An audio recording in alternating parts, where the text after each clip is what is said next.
Chat lebih penting ya? Iya. Karena lebih enak liatin duit, Iya. punya duit daripada nggak punya Lebih duit. enak liatin yang ijo-ijo gitu. Cuman kok kurang greget gitu kan. Masih tetap enak di kripto gitu kan. Bagus dong prospek Nvidia kan. Akhirnya mulai gitu kan.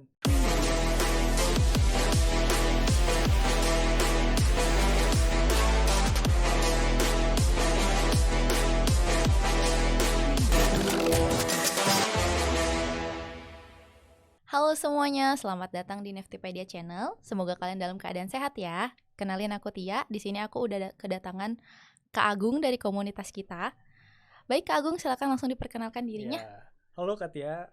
Halo teman-teman komunitas. Terima kasih banyak nih udah dikasih kesempatan buat ngisi podcast di sini. Saya sebenarnya bangga banget sih karena udah diundang sebagai perwakilan komunitas. Gini, perkenalkan aja ya. Saya Agung. 25 tahun. Asik, disebut juga umurnya. Iya dong, siapa tahu ini kan ada yang Oh ya, itu anak-anak tuh, community ya nonton iya, ya? Bener. Lumayan. Iya. Jaring. Oke, perjalanannya gimana? Gimana? Kan dari Jakarta ke Bali kan? Datang kapan? Terus gimana Bali? Biasanya aku excited soalnya kalau nanya orang Jakarta datang ke Bali pasti yang dilihat adalah Bali yang di sosial media. Tapi realnya menurut Kak Agung gimana?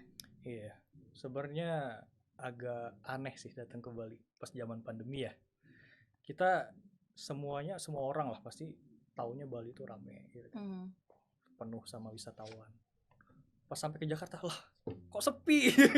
sampai di Bali kok sepi nih kan. Tapi ya nggak apa-apa. Saya kemarin udah pas sampai ke Bali udah nyoba-nyoba juga keliling-keliling. Tetap asik kok Bali, biarpun masih sepi. Ya semoga aja deh nanti pandemi cepat berlalu ya. Sebelumnya udah pernah ke Bali belum? Saya udah pernah sekali. Oke, jalannya ke? Jalan ke kita ya sekitaran Kuta mah. Saya nggak jauh-jauh. jauh-jauh. Padahal sebenarnya Bali tuh banyak banget loh. Mau wisata pegunungan ada, terus water sport juga ada. Tapi orang-orang mungkin lebih tahu ke kayak Bali daerah Seminyak, Canggu gitu-gitu. Ya benar. Iya. Karena memang tempat hitsnya di situ. Iya. Saya sebenarnya dari kemarin tuh pengen banget pergi ke apa sih namanya? Lupa. Apa? Coba kasih apa clue. sih yang air terjun? Apa sih? Oh, banyak, ada Sekumpul, ada Git-Git, terus apa lagi ya? Apa ya? Lupa. Ya. Itu sebelumnya kesini buat kerja kah atau libur? Sebenarnya liburan.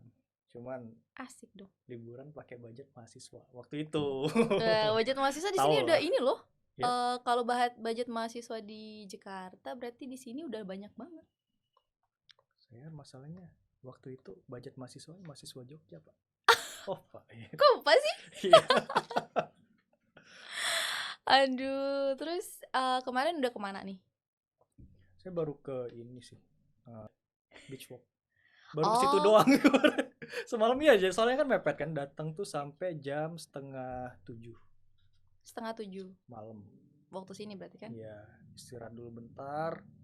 Terus langsung ke beach walk. Garing di hotel kan. Ya udah, berangkat aja kita. Terus gimana? Mall di sini beda sih sama di Jakarta sana. Iya. Enak banget. Enak karena di sini bisa pakai celana pendek sendal jepit. Gak pernah ada mall yang bisa nyium bau pantai di dalamnya. Cuman di beach walk doang. Iya kan, emang depanan sama pantai. Iya. Makanya enak banget ya. Sensasinya beda lah itu. Tapi udah vaksin ke sini? Sudah. Agak ketat sih soalnya. Kan harus vaksin. Ya makanya saya kemarin tuh agak ragu-ragu juga kan. Soalnya kan peraturan keluar Jawa Bali kemarin walaupun udah vaksin kedua wajib PCR. Iya yang awal ya. Nah, sempat nyari tahu tuh. Ini gimana ini? Masa harus PCR dulu kayak gitu kan? Gak keburu dong gitu kan? Iya, karena gak keburu bener-bener. Waktu itu pas mau PCR udah hari Sabtu. Gue berangkat hari Minggu kan. Nah, nyari-nyari tahu peraturan-peraturan. Ternyata udah ada perubahan. Karena Bali juga ada wacana mau dibuka buat internasional kan. Iya. Jadi yang untuk domestik kalau udah vaksin kedua cuman perlu ini aja. Antigen aja. Jadi lebih cepet. Iya, langsung. Lebih murah juga. Langsung berangkat, cus gitu. Terus selama perjalanan nih nggak ada gangguan kan? Biasanya kan delay apalah segala macam. Aman. Nah, ini saya sempat was-was juga. Waktu Kenapa? pagi soalnya di Jakarta tuh agak mendung. Bukannya Nah. Jakarta mendung terus? Iya juga sih. Iya, bukan mendung sebenarnya, gelap. Gelap. Gelap sama polusi. Tapi lancar. Iya lancar. Pas Aduh. sampai ini kan penerbangannya nggak ada delay, cuacanya juga cerah, gitu kan, nggak ada gangguan sama sekali waktu penerbangan. Oke. Ini Bang Agung, Bang Iya. Kak aja deh. Apa aja? Ini Kak Agung kan dari komunitas kita ya, berarti udah tahu dong tentang dunia cryptocurrency. Tahu cryptocurrency dari mana? Saya awalnya mulai masuk ke dunia cryptocurrency ya. Itu waktu zaman mahasiswa sebenarnya cuman sekedar coba-coba investasi sebenarnya kan. Zaman dulu okay. Dari apa namanya, di dunia mahasiswa itu investasi itu cuman ada saham. Nah kemudian ada kripto yang baru. Iya benar. Dan ini karena baru, dan Bitcoin juga waktu itu baru mulai naik-naiknya kan. Iya. Akhirnya buka ke salah satu exchange di Indonesia nih, bukanya waktu itu kan, buka akun. Coba, wah tertarik dong gitu kan. Lama investasi terus gitu kan. Awalnya sih taunya kripto tuh cuman kayak mandangin chart, kalau naik beli, kayak kalau turun beli nih, kalau naik jual gitu. Tapi ternyata pas ini ya, pas mulai mendalami, ternyata kripto tuh nggak cuman sebatas jual sama beli. Banyak banget komponen di dalamnya. Nah makanya itu yang bikin seru. Banyak banget jenisnya gitu kan. Terus nah namanya juga coba-coba nih kan. Aku juga dulu pernah sih kayak dulu zaman kuliah nih, karena aku kuliah accounting, adalah mata kuliah saham. Nah mata kuliah saham itu aku harus punya akun saham dan main saham. Terus entah ini dosen aku freak atau gimana, dia bilang kalau ini saham kalian naik banget, kalian akan dapat nilai plus dari saya gitu. Jadi kan kita was-was ya, aduh masa ya nilai gue segini-gini. Akhirnya coba trading, akhirnya loss profit gitu kan. Kalau di kripto kan gitu juga kan. Iya benar. Habis itu tahu nih si Bitcoin muncul awal-awal aku kuliah. Cuman kayak takut-takut berani karena pengalaman diambil nilai waktu kuliah di mata kuliah itu. Ragu masuk nggak ya, cuman kan kayak oh yaudah deh coba gitu. Akhirnya aku belilah Bitcoin dengan harga murah banget, dan aku nggak tahu, aku mikir kayak oh ini kayak nggak ada prospeknya, ini nggak bisa nih aku jalanin nih, apalagi karena aku sambil kuliah kan. Sekarang dong baru nyesel. Wah, sempet beli Bitcoin dong. sempet uang jajan aku tuh ya kalau untuk ini masih bisa hemat, terus bisa lah gitu kan. Cuman satu doang sih tapi nggak banyak. Terus aku dulu ingat banget aku cuma punya Bitcoin 1. Nah kalau Kak Agung beli apa pertama kali? Gue awal pertama kali beli cryptocurrency itu XRP sebenarnya, bukan Bitcoin. Karena waktu zaman saya masuk ke dunia kripto, Bitcoin tuh udah tinggi banget harganya, udah nggak mampu gitu. Udah nggak mampu mau beli, apalagi waktu itu masih mahasiswa gitu kan. Nah ngambil alternatif gitu kan. Dan XRP itu sebenarnya itu koin pertama yang bikin cuan juga. Oh gitu. Karena pas tahun itu kan wah naiknya gila-gilaan, sampai tembus 40.000. Iya. Aku dulu pernah dikasih tahu teman, kalau kamu main ini ya, main kripto ya, kamu tuh pakai koin 1000-an dilempar. Kalau itu menurut kamu angka misalnya kayak 1000 nih, kalau 1000 aku beli gitu, pasti deh buktiin, ntar pasti langsung jadi cuan. Aku coba, bego dong, aku nggak lihat chartnya, aku beli di mana, terus dia besokannya kemana, kayak anjrit. Tapi masih boleh dicoba gak nih? Coba deh, soalnya dia kayak dia kasih tahu aku dia itu dari nggak punya banget bisa gitu loh dari cryptocurrency. Ya plus minus lah ya. Setiap saham trading gitu sama aja nggak sih, kayak kalau nggak profit ya loss, udah. Kalau nggak rugi ya cuan gitu doang nggak sih? Udah. Cuman ada 2 kemungkinan. Terus? Ya kalau seandainya cut loss kita mati, kalau sabar ya tunggu aja, ada waktunya nanti. Iya gitu sih. Cuman kalau cut loss itu yang kayak oke. Ya udahlah. Kenapa gitu mau masuk di dunia kripto? Ya sebenarnya ini kan mau nyoba-nyoba investasi. Walaupun saya sebenarnya nggak ada background di investasi kan, dari mulai kuliah semuanya, pekerjaan nggak ada. Nggak ada sangkut Cuman pautnya. yang namanya manusia Iya. itu kan pasti ada masa lelahnya. Hmm. Nah harapannya ke depan investasi ini bakal pengganti kerja lah. Kalau seandainya kita sekarang masih kuat buat kerja gitu kan, lembur ya kan. Tapi kan di Indonesia sendiri itu yang aku tahu kalau kripto itu masih belum ini ya, nggak terlalu lah, kayak bahkan izinnya pun masih ngambang lah, masih kita nggak tahu ini tuh Indonesia udah terima cryptocurrency kah atau belum gitu. Kan tinggi tuh resikonya. Kenapa gitu? Kayak yakin. Ya gimana ya, kita tuh waktu zaman kuliah tuh selalu kasih pandangan kayak gini sama dosen-dosen.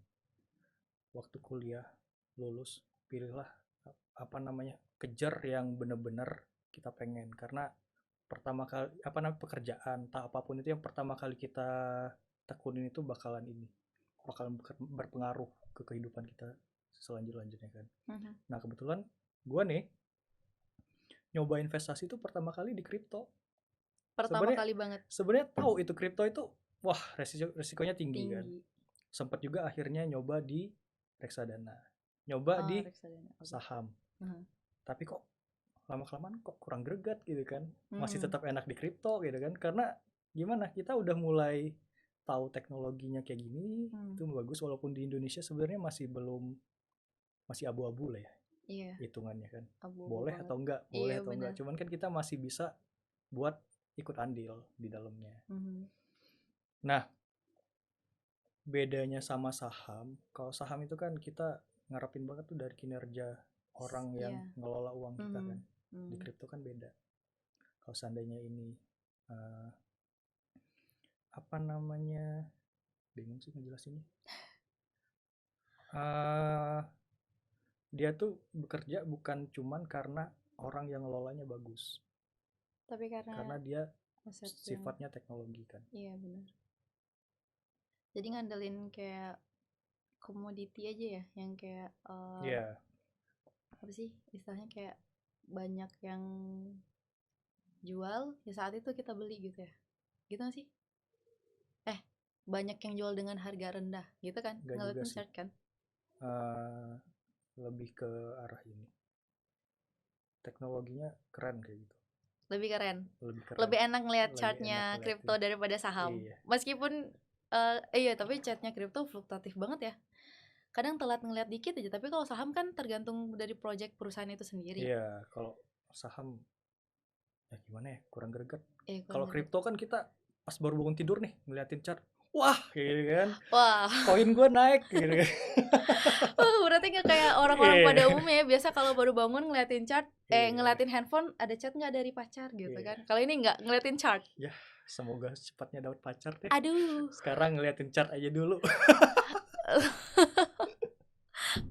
Wah, jadi ceritanya nih dalam kondisi yang gak punya pacar. Untuk saat ini seperti itu. Di Bali banyak. Wah, nggak usah di Bali, jauh.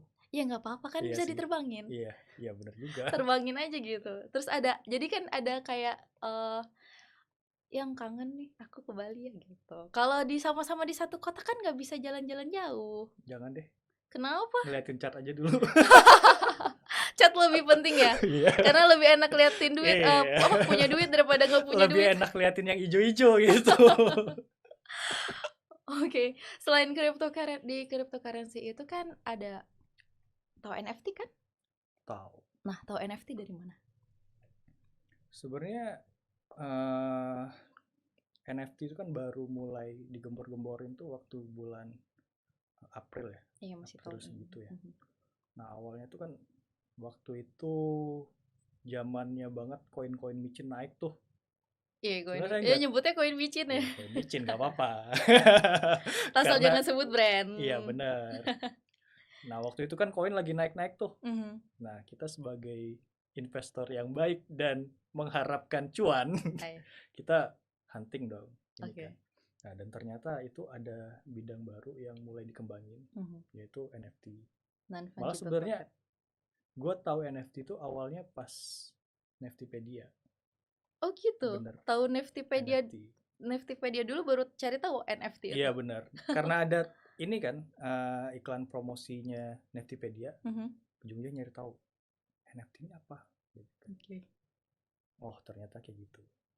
Ternyata pas dicari tahu lebih dalam nih, wah udah banyak tuh pembahasan masalah NFT. Gimana caranya NFT nanti bakalan kayak gimana ya, sistem minting lah kan, artinya koin yang mereka, koin atau karya yang udah diminting tuh gak bakalan bisa di copy lagi segala macam. Iya kan. benar. Ya kalau dilihat itu lebih peluang ke sistem copyright lah. Iya gitu. Tapi peluangnya tuh menurut Kak Agung nih better mana sih, kayak kripto biasa atau kita main di NFT sekalian? Kalau ingat NFT sekarang pasti langsung ingat CryptoPunk ya. Itu wah karyanya gede banget sampai kelaku kayak gitu. Sebenarnya kalau NFT itu lebih ke orang-orang tertentu ya sebenarnya. Kalau Neftipedia kan beda nih, dia lebih memfasilitasi lah kan ya kan. Nah kalau kayak gue yang nggak bisa bikin karya, cuma bisa nyoret-nyoret ya gitu kan, harus minting ya. Wah ini siapa yang mau beli kayak gitu. Bingung jadinya. Cuman kalau ngeliatin ke arah sekarang ya, NFT kan udah berkembang tuh. Yang diminting bukan cuman karya dari seniman segala macam. Game pun sekarang udah mulai merambah ke dunia NFT. Iya benar. Nah sebenarnya itu sih yang bikin NFT itu menjanjikan banget. Ya karena ruang lingkup yang lebih luas ya. Gitu. Iya. Kan udah ngebahas nih tentang Neftipedia sendiri. Iya benar. Tahu Neftipedia itu dari mana? Kalau aku kan jelas nih. Iya, kerja di sini. Nggak usah diceritain. Iya dong, gitu kan. Terus kalau Kak Agung nih taunya dari mana? Gue tahu Neftipedia tuh awalnya dari salah satu YouTuber di Indonesia yang selalu ngebahas kripto waktu zamannya. Tapi sekarang dia udah nggak aktif lagi. Nggak perlu disebutin lah ya namanya. Nggak usah. Kita juga nggak dikasih awal-awal ya dia. Iya, sebenarnya awalnya agak aneh ya kan Neftipedia. Ini karena dari awalnya saya juga masih belum tahu NFT itu apa gitu. Coba ikut Neftipedia. Wah, ini sistemnya presale gitu kan. Jarang-jarang ada koin M gitu kan. Dalam tanda kutip.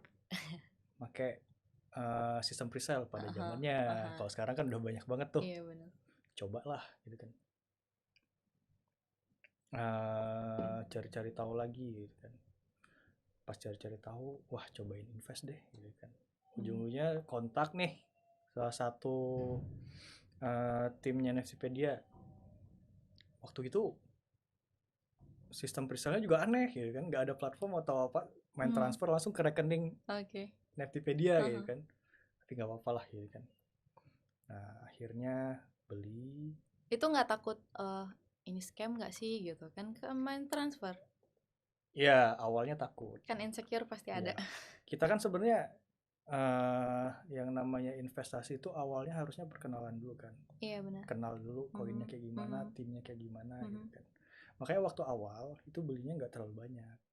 Nggak terlalu banyak ya berapa aja nih? Intinya coba-coba aja gitu kan. Oke. Kalau jadi ya oke, kalau nggak apa-apa. Iya nggak apa-apa, intinya kayak gitu. Nah cuman kan waktu berjalannya, ya itu kan soalnya zamannya koin micin tuh semuanya wajib beli segitu ya kan. Banyak tiba-tiba naik waktu itu kan. Cuman kan waktu ini pas cari-cari tahu lagi nih, kok ini agak beda gitu kan. Biasanya koin yang itu yang M kan suplainya banyak banget gitu kan. Lah kok ini cuman 750 juta ya. Lah kok dikit banget gitu kan. Dia nggak apa-apa lah, cobain aja gitu kan. Terus ini Neftipedia juga karena ini token Indonesia ya. Wah, ya sebenarnya agak takut-takut juga sih awalnya gitu kan. Cuman pas nyari tahu, ya udah pokoknya investasi aja di sini. Padahal waktu itu kan tahu sendiri. Koin Apa tuh? Indonesia Iya itu bener, wah lagi ada gila. insiden yang parah banget waktu Iya, itu. sampai orang-orang tuh kalau live kadang-kadang suka ngatain gitu kan. Iya Padahal itu bukan bener, kerjaan kita, tapi kayak kitanya dipukul rata gitu. bener. Jadi kan ngerasa kayak, wah nggak semuanya bro kayak gitu. Akhirnya invest di Neftipedia ini kan. Baru mulai itu. Neftipedia bakalan bikin project marketplace. Gitu kan. Udah ada nih di websitenya, udah ada versi alpha atau beta gitu kan. Cobain, oh bikin kayak gini. Pas dibaca, oh make sense sih sama fungsinya NFT kan. Neftipedia lebih ke arah memfasilitasi kayak gitu. Nah, lama di komunitas. Akhirnya waktu ini ya, Bang Dimas waktu itu. Oke. Waktu AMA, jadi beliau ngomong karena ada token game yang baru ini nih, game NFT yang baru naik. Tahu namanya nggak? Tahu dong. Kayaknya Neftipedia bakalan ke arah situ deh katanya kan. Wah, ini berarti makin bagus dong prospek Neftipedia kan. Akhirnya mulai gitu kan. Stay dulu lah. Kita sabar aja dulu kan. Walaupun sebenarnya di Neftipedia itu kan banyak juga yang ngehujat sebenarnya. Iya benar. Nah, kita dari komunitas, yang penting sih ya ngasih masukan. Apa yang bisa kita defend buat komunitas, kita defend gitu kan. Apa yang bisa kita kasih masukan, kita kasih masukan. Terus ada nggak sih kan, ya memang sih di komunitas pasti ada yang plus minus lah, ada yang pro, ada yang kontra gitu kan. Cuman kenapa kayak ada desire untuk stay deh, aku tahu nih projectnya kan, misal nih dari 10 orang 8 orang yang negatif terus 2 orang yang positif kan, kadang-kadang salah satu di antara 2 orang ini akan ikut ke negatif. Kenapa masih stay dan punya pemikiran kalau ini akan berkembang bagus, baik gitu. Dan sering banget nih aku ngebaca chatnya Kak Agung nih kayak, wah dia sepertinya menjatuhkan si yang negatif itu, kayak orang yang negatif sih, oh iya bener kata si Agung nih kayak gitu. Kenapa gitu kan Kak Agung kan belum pernah datang ke office-nya, belum tahu progresnya seperti apa gitu. Kenapa gitu punya? Ya sebenarnya lebih ke arah pandang ini sih developernya. Kebetulan kita sama nih, pengennya kayak gini kan. Nah, kalau yang di komunitas kan kebanyakan kalau roadmap-nya kayak gini, ya udah kayak gini kayak gitu kan. Iya, harus diselesaikan dulu, baru kalau mau improve nggak apa-apa gitu kan. Cuman kan yang namanya teknologi itu selalu berkembang. Iya. Kayaknya lebih bagus kita berkembang setiap waktu deh, daripada kita harus nyelesain satu. Iya benar, nyelesain satu Satu dulu dulu gitu kan. Terus nanti nyusul waktu lagi. kita mau bikin yang ini, karena kita ngelarin yang lama, dulu, akhirnya momennya udah lewat. Iya. Gimana dong kayak Iya. gitu. Kadang momen itu penting ya, karena Iya, pas benar. kayak pasang surut gitu lah ya. Pas lagi pasang kita nggak ambil momen yang tepat, keputusan yang tepat, kadang ya udah. Ya gitu. intinya kalau gue ya lebih ke trust sih ke timnya, ke developernya segala macam. Sebenarnya ya memang benar waktu Neftipedia itu dari presale-nya banyak banget kekurangan gitu kan. Cuman ya itu proses namanya kan. Yeah, yang penting proses. progresnya tetap jalan gitu kan, tetap improve gitu kan, tetap berkembang gitu kan. Nah kayak sekarang itu marketplace sama Neftiland gitu kan.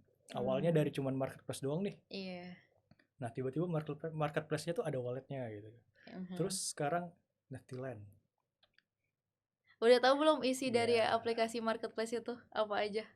Nah baru wallet sih. Kayaknya boleh deh kalau kita bisa nyoba alfanya sekarang. Boleh deh. Waduh, kok jadi aku yang dikasih ini nih? Banyak tuntut ya.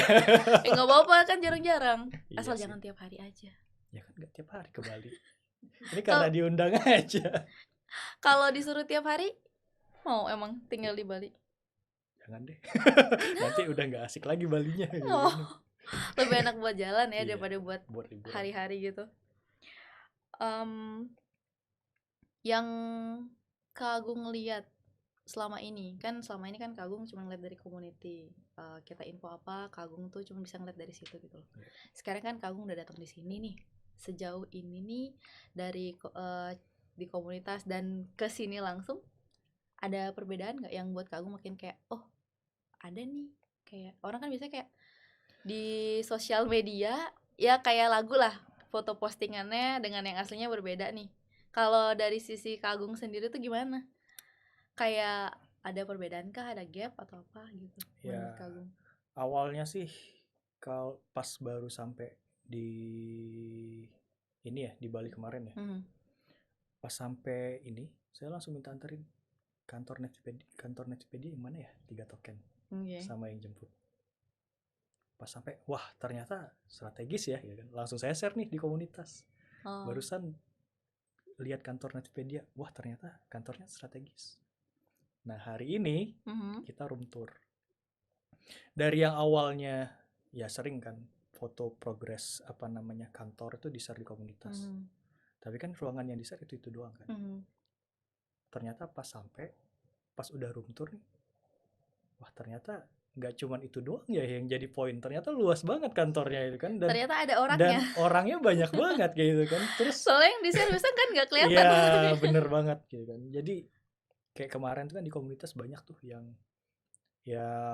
ngomong mau main ke kantornya Netpedia gitu kan, mau main ke kantornya PT 3 Token.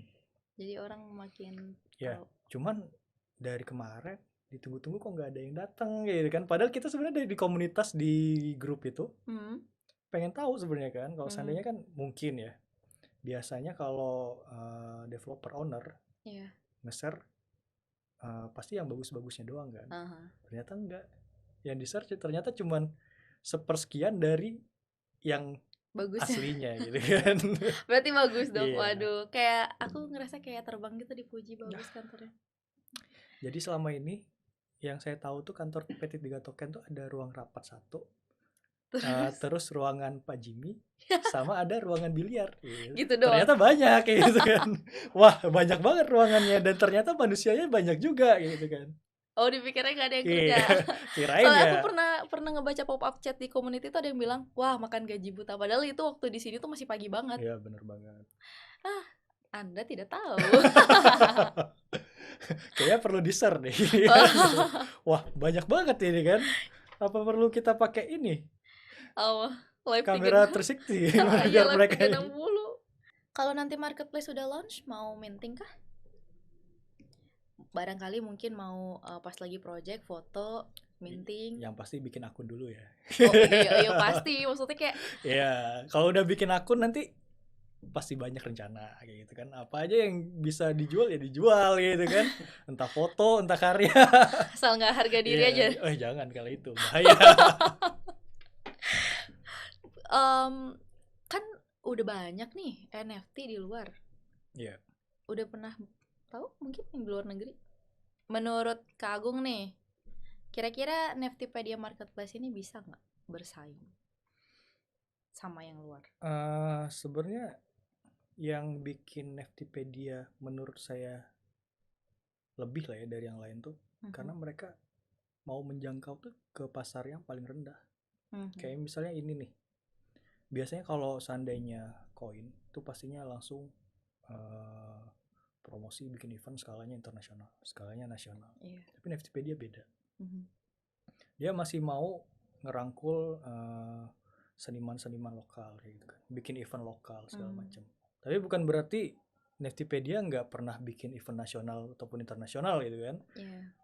Apalagi dulu saya pernah lihat deh di komunitas, kayaknya itu pernah ada event di Rusia ya Neftipedia. Iya, di awal-awal kemarin. Nah kayak gitu. Sebenarnya jadi plus tuh itu, kita kan rumah kita di sini nih. Kenapa kita harus langsung menjangkau yang jauh gitu kan? Padahal yang di dekat dulu masih bisa kita rangkul. Dan di sini tuh ada pasarnya juga, walaupun cuman sekitaran gitu. Itu sih yang sebenarnya nggak hal yang receh tapi kadang dilupain kayak gitu. Iya, simple things but important gitu. Benar kan. Benar banget. Iya, karena di Bali ini kan senimannya banyak, terutama di daerah Ubud. Kalau Kak Agung pernah ke Ubud itu kayak baru masuk gang udah patung-patung, belok kanan dikit lukisan gitu. Sebenarnya Neftipedia tuh ngelihat itu sih, apalagi di masa sekarang yang bener-bener literally nggak ada wisatawan sama sekali karena airport aja tutup.